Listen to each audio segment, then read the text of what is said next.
We've kind of talked, the Pacers are in that rebuild phase.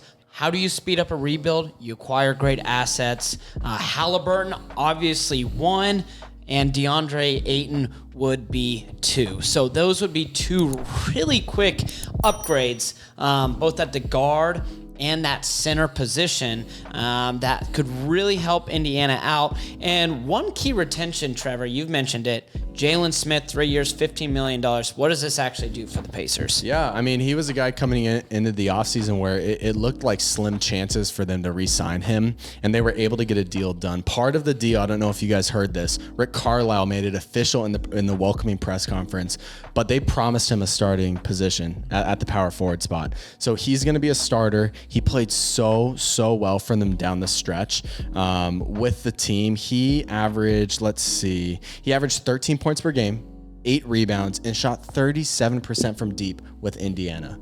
And they got him in a basically giveaway from the Suns. I believe they signed him after he was waived by Phoenix. And so Indiana got themselves a gem. And so I'm really excited to see what Jalen Smith is able to do for the team. I mean, and they went out and they not only re-signed him, but I feel like they hit a home run with Benedict Mathurin based on his play in the summer league. He's looked really, really good, and they were able to clear the runway for Tyrese Halliburton to have a phenomenal season by trading Brogdon.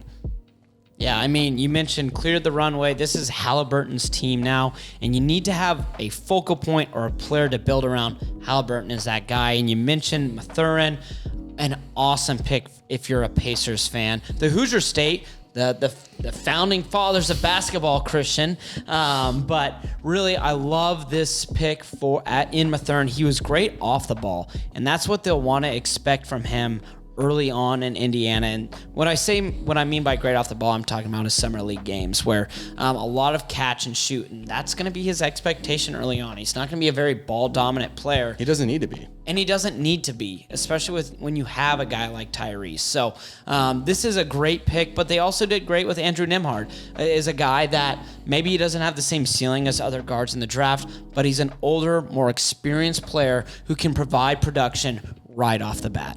Yeah, I could see him being like a Tyus Jones type of role, to where he's a smart guard. He's not going to turn the ball over. He's going to be able to hold it down when your starter is resting. He's going to be able to make that offense flow in that second unit.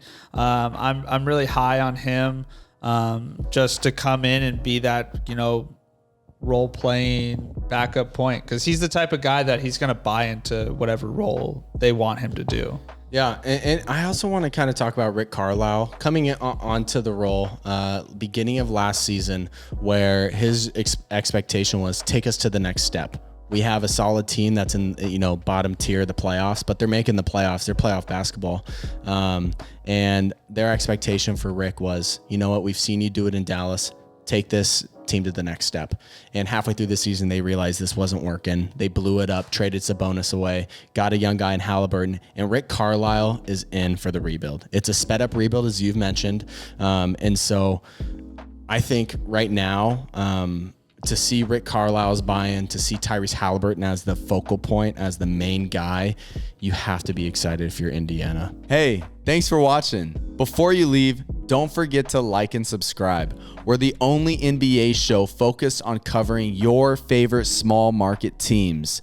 Find us on all social media platforms at Small Ball Podcast.